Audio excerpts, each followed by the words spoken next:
Mehndi paste খেয়ে test করবেন, যদি দেখেন আপনার মেহেন্দি পেস্টের সুগার ঠিক আছে তাইলে ভাববেন আপনার মেহেন্দি পেস্টও ঠিক আছে। এই ডিজাইনটা হুবহু রিক্রিয়েট করতে পারলে আপনাকে এক বক্স আরকে মেহেন্দি গিফট করা হবে। অফিসে বসে কফি খেতে খেতে ভাবলাম সিজন 7টা আমিই বানাই। আমি এর আগে কখনো মেহেন্দি ডিজাইন করি নাই, এটা আমার ফার্স্ট ডিজাইন, তাই এই ডিজাইনটা থাকবে নন আর্টিস্টদের জন্য, মানে এই সিজনটা থাকবে নন আর্টিস্টদের জন্য। সুগার, পানি, মেহেন্দি পাউডার মিশ্রণ করে এই মেহেন্দিটা বানানো হয়েছে। এই মেহেন্দিতে কোনো কালার আসবে না কারণ এটা প্র্যাকটিস মেহেন্দি। মেহেন্দি ডিজাইনের সবচাইতে মেইন হইলো আপনার মেহেন্দি পেস্ট মেকিং, এটা সবচাইতে ইম্পর্টেন্ট একটা জিনিস। মেহেন্দি পেস্ট ঠিক আছে কিনা একটু খেয়ে টেস্ট করবেন, যদি দেখেন সুগার ঠিক আছে তাইলে ভাববেন আপনার মেহেন্দি পেস্টও ঠিক আছে। পেস্টটা একদম স্মুথ করতে হবে, এর জন্য আপনাকে ভালো করে মিক্স করতে হবে। পেস্ট যত স্মুথ হবে ততই আপনার ডিজাইন সুন্দর হবে। অনেক সময় দেখেন ডিজাইন করার সময় মেহেন্দি একটু পরপর বেজে যায়, এটার মেইন কারণ হলো আপনার পেস্ট স্মুথ না। এমটি কোণের মাথা ঠিক আছে কিনা এটাও গুরুত্ব দিতে হবে। আমার কোনটা একটু মোটা আঁকা বাঁকা হয়েছে কারণ আমি কোন বানাইতে পারি না, ডোন্ট মাইন্ড প্লিজ। কোন কালারটা নিব ডিসাইড করতে পারতেছি না, তাই চোখ বন্ধ করে হোয়াইট কালারটাই নিলাম। সর্বপ্রথম একটা গোল আকার বিন্দু দিবেন, একদম গোল এবং ছোট, এবং তার চারপাশ থেকে ছোট ছোট ফুলের পাপড়ির মতো দিবেন একদম সুন্দর করে। খেয়াল রাখবেন পাপড়ির সাইজ যেন আমার মতো ছোট বড় না হয়, একদম সোজা একদম একই সাইজের। প্রথম পাপড়ি দেওয়ার পরে তার উপরে আবার ছোট ছোট পাপড়ি দিয়ে দিবেন আমার মতো। ফুল আঁকা হইলে সুন্দর করে গাছের একটা শেপ দিবেন যেখান থেকে গাছটা হইছে।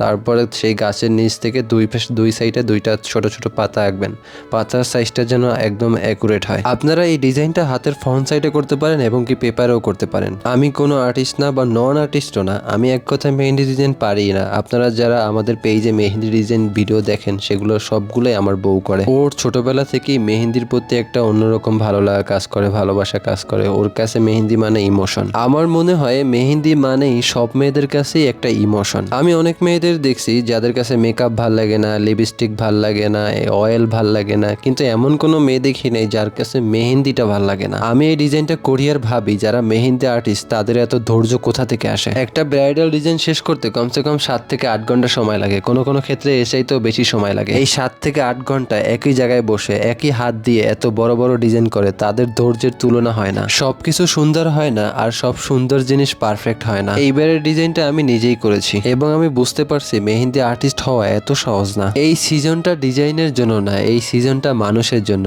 যেখানে হার জিতের চেয়ে গুরুত্ব পায় চেষ্টা আর সততার। এই ডিজাইনটা কপি করুন এবং নিজের মতো করেই সময় নিন। এই সিজনে আপনারা অনেক সময় পাবেন, সেটা একদিন বা 2 দিন। ফেসবুক বাদে অন্য কোথাও পোস্ট করলে হবে না, তো ডিজাইনটা রিক্রিয়েট করুন, পোস্ট করুন ফেসবুকে, আর কে মেহেন্দি আইডি মেনশন করুন, এতটুকুই। আপনি যদি উইন না করেন দয়া করে নিজেকে ছোট মনে করবেন না। হয়তো আপনার কাজ আমাদের চোখে পড়েনি, কিন্তু ভুলটা কাজের ছিল না। এই অর্গানিক মেহেন্দি নিয়ে সিজন আর এত মানুষের গিফট হয়তো বাংলাদেশে প্রথমেই আমরা দিচ্ছি। আমি বাংলাদেশে এর আগে অর্গানিক মেহেন্দি নিয়ে এরকমের গেম দেখি নাই, হয়তো আমার চোখে পড়ে নাই, নয়তো বাংলাদেশে এর আগে কখনো হয়ই নাই। আপনারা দেখছেন কিনা জানি না, হয়তো হয় না, যদি হয় তাহলে তো আমার চোখে পড়তোই। আমি জানি না আমাদের এই সিজনগুলো আপনাদের কাছে কেমন লাগে, প্লিজ কমেন্ট করে জানাবেন। আপনারা অনেকেই আমাদের সিজনগুলোতে নিয়মিতই জয়েন করেন, সুন্দর সুন্দর ডিজাইন করেন, কিন্তু গিফট পান না। আপনাদের জন্য আমার সত্যি অনেক খারাপ লাগে। আপনাদের ডিজাইনে হয়তো কিছু একটা ভুল থাকে, নয়তো আমাদের বাসায়ের মধ্যেই ভুল থাকে, এর জন্য আপনি উইন হতে পারেন না। একদিন দেখবেন আপনার ডিজাইন অনেক সুন্দর হয়েছে এবং আমাদের বাছাইয়ের মধ্যেও ভুল হয় নাই, তারপরে দেখবেন আর কে মেহেন্দি পোস্ট দিয়েছে, আপনি উইন হয়েছেন।